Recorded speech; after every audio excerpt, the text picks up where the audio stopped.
दिल्ली विधानसभा चुनाव में आम आदमी पार्टी और कांग्रेस की नूरा कुश्ती चल रही है। दोनों दल एक दूसरे के खिलाफ लगातार ताल ठोक रहे हैं और इसी बीच चुनावी मैदान में अब राहुल गांधी भी उतर चुके हैं।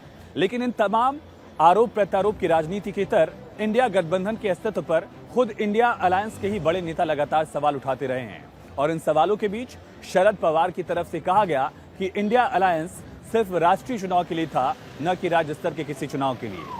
तो क्या माना जाए कि क्या इंडिया अलायंस का दी एंड हो चुका है?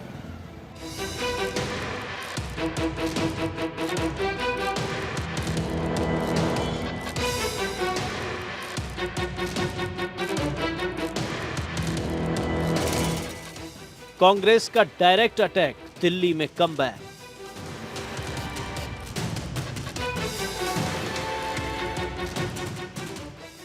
कांग्रेस का कमबैक प्लान कितना होगा कामयाब?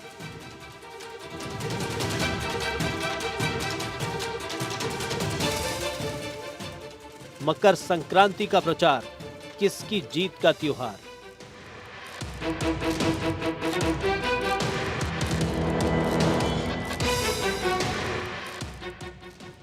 दिल्ली चुनाव में राहुल गांधी की वोट वाली यात्रा। 5 फरवरी दिल्ली के लिए अहम दिन। इसी तारीख को दिल्ली वासी अपने सूबे की सरकार चुनेंगे और जनता जनार्दन को लुभाने के लिए तमाम दल जुट गए हैं। कांग्रेस सांसद और लोकसभा में नेता प्रतिपक्ष राहुल गांधी भी एक्शन में आ गए हैं। सोमवार को सीलमपुर में रैली, मंगलवार को रिठाला में दही चूड़ा भोज। चुनावी रण में राहुल गांधी की एंट्री हो गई है। सोमवार को राहुल गांधी ने सीलमपुर में रैली की तो मंगलवार को मकर संक्रांति के दिन रिठाला विधानसभा क्षेत्र में जनता के बीच पहुंचे और वहां लोगों से बातचीत की। 2013 के बाद ये पहला चुनाव लग रहा है जब चुनावी रण में त्रिकोणीय मुकाबला होते दिखाई दे रहा है। इंडिया ब्लॉक के अहम साझीदार कांग्रेस और आम आदमी पार्टी दोनों एक दूसरे के खिलाफ ताल ठोक रहे हैं। दिल्ली की कुर्सी की लड़ाई में कांग्रेस ने अब सीधा हमला करने का रुख अपना लिया है। राहुल गांधी ने अपनी पहली ही सभा में साफ कर दिया कि लोकसभा का साथ अब बीते दिनों की बात है। गरीब लोग गरीब होते जा रहे हैं और अमीर लोग अमीर होते जा रहे हैं। 100 लोग हैं, 150 लोग हैं अरबपति जो हिंदुस्तान को कंट्रोल करते हैं। देश का पूरा फायदा उनको मिलता है। और मैं साफ बोलता हूं कि हम अरबपतियों का देश नहीं चाहते हैं। राहुल गांधी के वार के बाद मौका आम आदमी पार्टी के पास था। अभी तक बच बचाकर हमला बोलने की रवायत कर रही पार्टी ने अब खुलकर कांग्रेस के खिलाफ पलटवार किया और मोर्चा संभाला पूर्व मुख्यमंत्री और आम आदमी पार्टी के संयोजक अरविंद केजरीवाल ने। सोशल मीडिया एक्स पर अरविंद केजरीवाल ने एक पोस्ट किया जिसमें लिखा, राहुल गांधी जी दिल्ली आए, उन्होंने मुझे बहुत गालियां दी, पर मैं उनके बयानों पर कोई टिप्पणी नहीं करूंगा। उनकी लड़ाई कांग्रेस बचाने की है, मेरी लड़ाई देश बचाने की है। आम आदमी पार्टी और कांग्रेस के बीच जुबानी जंग तेज हो गई है। महज 6 महीने पहले यानी लोकसभा चुनाव के दौरान गलबहियां करने वाली दोनों पार्टी अब एक दूसरे के खिलाफ मोर्चा खोलती दिखाई दे रही है। देखिए, जो ये बार बार अटकलें चलती थी, आम आदमी पार्टी फैलाती थी कि हम भारतीय जनता पार्टी के साथ हैं, भारतीय जनता पार्टी फैलाती थी कि हम आप पर हमला नहीं बोल रहे। राहुल जी ने साफ कर दिया कि दिल्ली के विकास को बिगाड़ने में, दिल्ली के अगर 2 दुश्मन संविधान के खिलाफ कोई खड़ा है तो केजरीवाल और मोदी, और अगर कोई जनता के साथ खड़ा है तो वो कांग्रेस पार्टी। में राहुल जी का धन्यवाद करता हूँ। देखिए, राहुल गांधी जी 10 साल से दिल्ली में खाता नहीं खुलवा पाए, एक सीट इनकी आती नहीं। इस दफा भी इनका खाता नहीं खुलने वाला। फ्रस्ट्रेटेड है। पूरी बीजेपी अपना एजेंडा नहीं बताती, केवल अरविंद केजरीवाल जी को गालियां देती है।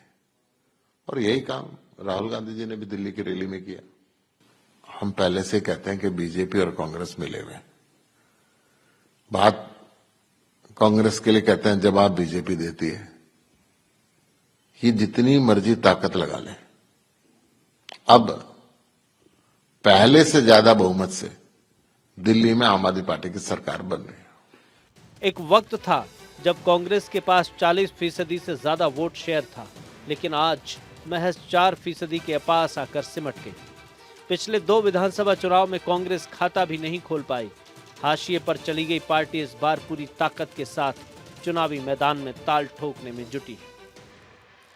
हाई प्रोफाइल सीट पर कांग्रेस ने बड़े चेहरे उतारे हैं। राहुल गांधी ने आम आदमी पार्टी पर अटैक किया है। विधानसभा चुनाव में कांग्रेस दिल्ली में अपनी खोई जमीन को पाने के लिए पूरी ताकत झोंक रही है और इसके पीछे वजह है खोया जनाधार फिर से वापस पाना। 2008 में कांग्रेस के पास 40% वोट शेयर था, जो 2020 तक घटते घटते 4% पर आ गया, जबकि 2013 में आम आदमी पार्टी के पास 30% वोट शेयर था, जो 2020 में बढ़कर 54% हो गया। ये आंकड़े तस्दीक कर रहे हैं कि कांग्रेस का वोट और कहीं नहीं बल्कि आम आदमी के पास गया, लिहाजा अपना वोट बैंक फिर से हासिल करने के लिए कांग्रेस जुट गई है।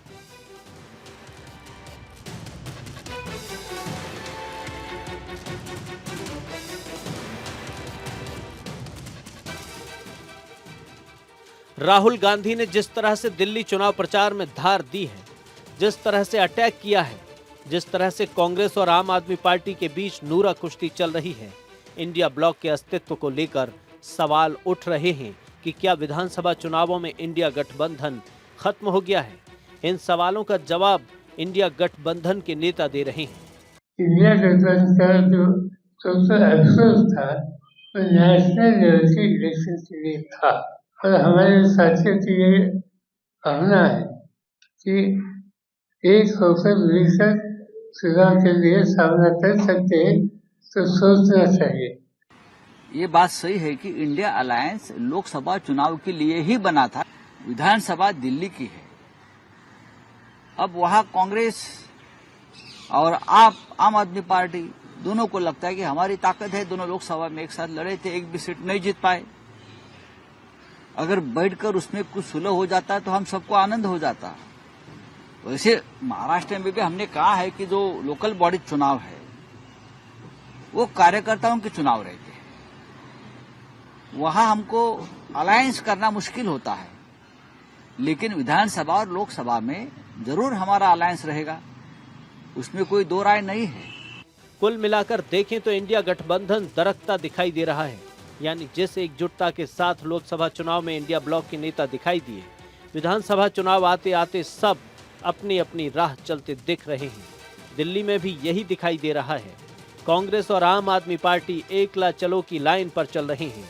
सवाल यह है कि कांग्रेस का कमबैक प्लान क्या कामयाब हो पाएगा।